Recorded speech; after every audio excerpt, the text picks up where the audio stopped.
Hello दोस्त, good morning. आप सभी का स्वागत है आपका अपना YouTube channel Guddu competitive Guraru में। इस चैनल के माध्यम से कमजोर छात्रों का गणित सिखाने का प्रयास कर रहा हूं। अगर मेरा प्रयास सफल रहा तो मैं आपका सारा आभारी रहूंगा। मेरा मानना है कि कोई भी विषय आप तभी खूब पढ़ते होंगे जब आपको मन लगता होगा, और मन तभी लगेगा जब आपको समझ में आएगा। इसलिए मेरा हमेशा से प्रयास रहा है कि मैं गणित को एकदम आसान बना दूं। तो आइए इस वीडियो के माध्यम से आज का क्लास स्टार्ट करते हैं। नंबर सिस्टम का एक चैप्टर है। अगर ऐसे देखा जाए तो नंबर सिस्टम कॉम्पिटिटिव लेवल के तौर पर मैथ का एक अभिन्न अंग है। नंबर सिस्टम में चैप्टर अगर देखा जाए तो 26 चैप्टर है, और हम चाहेंगे कि प्रत्येक चैप्टर का वीडियो आपके पास पहुंच सके। इसके लिए इस चैनल को आपको लाइक और सब्सक्राइब और शेयर करने पड़ेगा। तो आइए आज का क्लास स्टार्ट करते हैं। नंबर सिस्टम का एक चैप्टर है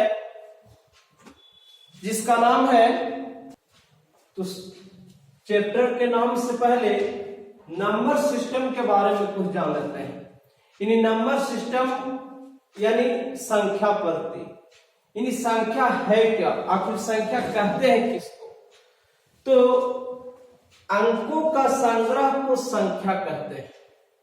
अंकों का संग्रह को संख्या कहते हैं, और इसका इंग्लिश में डिजिट बोलते हैं। इसका सिंबल जो है 0, 1, 2, 3, 4, 5, 6, 7, 8, 9 एक अंक का सिंबल है।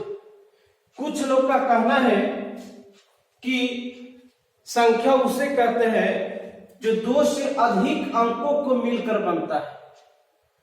इसका मतलब है कि आपका 5, 17, 16 ये 17 रहने देते हैं। अगर हम आपसे पूछे कि बताइए कि 5 और 17 में कौन आपका संख्या है और कौन आपका अंक है? दोस्त, ऐसा नहीं होता है। अगर परिभाषा के अनुसार देखा जाए तो आपका 17 संख्या है और 5 अंक है। लेकिन ऐसा नहीं होता है। 5 आपका अंक भी है और साथ साथ में संख्या भी है, और 17 जो है सिर्फ तो सिर्फ संख्या है। आप बचपन में पढ़े होंगे एक अंक की छोटी संख्या 1 होती है और एक अंकों की सबसे बड़ी संख्या 9 होती है। तो बताइए उस समय एक अंक की छोटी संख्या एक अंक की छोटी संख्या बोल सकते हैं और बड़ी संख्या 9 को बोल सकते हैं। तो बताइए 5, 6, 7 संख्या क्यों नहीं हो सकता है? इसलिए 5 और 6 संख्या भी है और साथ साथ में अंक भी है। 17, 16 जो भी हो, ये सिर्फ तो सिर्फ क्या होगी? संख्या होगी। तो कहने का मतलब है कि जितने भी अंक का जो सिंबल है, ये सारे सिंबल से जितने भी छोटा से बड़ा संख्या बनता है सब यही सबसे बनता है। तो इसका बस स्क्रीनशॉट। तो नंबर सिस्टम का उस चैप्टर का जो नाम है place value and face value. Place value का मतलब होता है स्थानीय मान, और फेस वैल्यू का मतलब होता है जातीय मान या अंकित मान। अब इसमें बहुत तरह का सवाल रहेगा, तो हम टाइप 1 स्थानीय और जातीय मान में टाइप 1 लेके चल रहे हैं। टाइप 1 का अगर देखा जाए तो पहला सवाल है कि इतना में 4 का स्थानीय मान और जातीय मान निकालें। सबसे पहले हम ये बताते हैं कि स्थानीय मान और जातीय मान है क्या। स्थानीय मान का मतलब होता है कि उसका स्थान का पोजीशन क्या है, और जातीय मान का मतलब कौन सी कैटेगरी में आता है या कौन सी जात में आता है। तो ये स्थानीय और जातीय मान होती है। अब इसमें सवाल रहेगा कि चार का, इसमें सवाल है पहला टाइप 1 का जो सवाल है पहला, चार का स्थानीय मान तथा जातीय मान निकालें। तो इसमें स्थानीय मान और जातीय मान निकालने का तरीका बता रहा है। इसमें तरीका क्या है निकालने का, तो स्थानीय मान जिसका पूछेगा उसको सबसे पहले लिख देना है। जैसे 4 का स्थानीय मान पूछा तो 4 को यहां लिख दीजिए, और 4 के बाद जितना आपका अंक रहेगा उतना ही 0 लिखेगा। तो 4 के बाद, पहले नहीं 4 के बाद, तो 4 के बाद कितना अंक है, 2 अंक, तो यहां पर कितना 0, 2 0। ये आपका 4 का स्थानीय मान हो गया। अगर इसमें देखा जाए जातीय मान, तो जातीय मान यानी फेस वैल्यू, स्थानीय मान मतलब प्लेस वैल्यू, इसका शॉर्टकट नाम लिखे हैं। जातीय मान, देखिए जातीय मान में जिसका पूछेगा वही होगा, क्योंकि आप जानते हैं कि किसी का जात पात चेंज होता नहीं है। अगर इसमें देखा जाए तो 4 का जातीय मान पूछा है तो 4 ही होगा। अगर इसमें पूछता 6 का जातीय मान तो 6 ही होगा।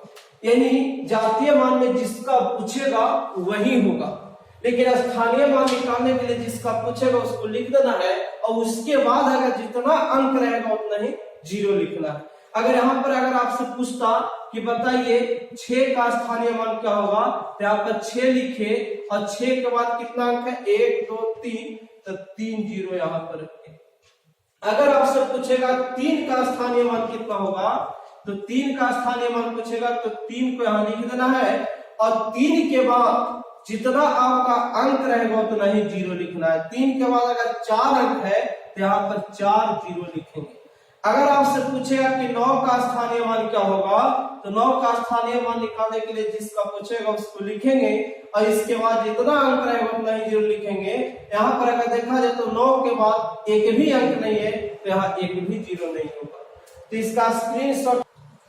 चलिए टाइप 1 का अगला सवाल है, इतना में 8 का स्थानीय मान तथा जातीय मान का योग निकालें।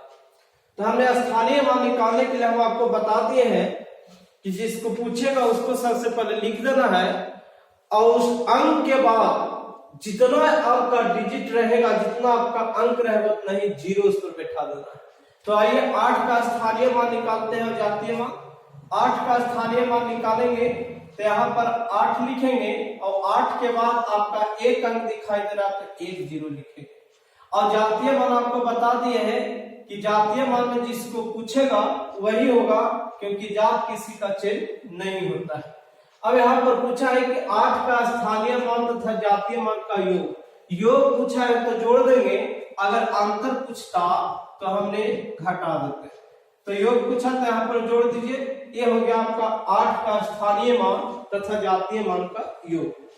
अगला सवाल है कि इतना में 6 का स्थानीय मान का योग निकालें। अब बताइए इस संख्या में आपका 6 वाला जो डिजिट है वो 2 है, तो दोनों का हम स्थानीय मान निकालेंगे। इसका अगर स्थानीय मान निकालते हैं तो यहाँ पर 6 लिखेंगे, और 6 के बाद आपका कितना अंक मिल रहा है, 1 2 3, तो यहाँ पर 3 0 लिखेंगे।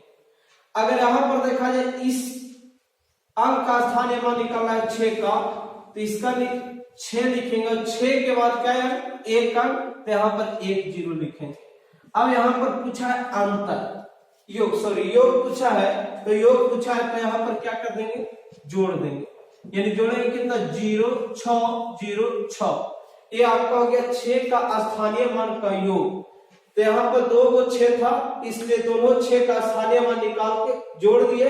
अगर अंतर पूछता तो घटा देते। तो ये अगला सवाल है, इतना में 7 का स्थानीय मानों का अंतर निकालें। तो इसमें भी अगर देखा जाए संख्या में तो 7 आपका 2 को दिखाई दे रहा है, तो दोनों का स्थानीय मान निकालें। जैसे 7, इस 7 का निकालेंगे स्थानीय मान, तो 7 लिखेंगे, 7 के बाद 2 अंक, यहाँ पर 2 जीरो, और इस 7 का अगर स्थानीय मान निकालते हैं तो आपका 7 होगा। अंतर पूछा है तो अंतर का मतलब होता है बढ़ती माइनस छोटी, बड़ा में से घटाएंगे छोटा वाला को। यहाँ 10 में से 7 3 9 6, ये आपका हो गया 7 का स्थानीय मानों का अंतर।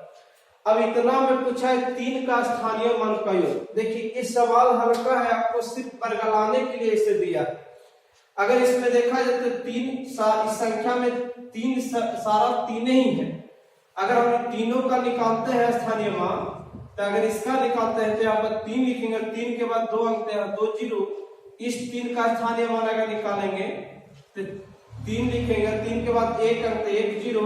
अगर इसका स्थानीय मान निकालते हैं तो 3, और यहाँ पर योग पूछा है तो जो संख्या है वही होगा, यानी 3 3 3, यानी आपका 300 कितना हो गया, 33 हो गया। तो इतना में 3 का स्थानीय मान का योग निकाला है। तो चलिए हम आपसे उम्मीद करते हैं कि आप समझ गए होंगे। टाइप 1 चल रहा था स्थानीय और जातीय मान का, तो टाइप 2 में फिर हम अगला वीडियो में मिलते हैं। धन्यवाद।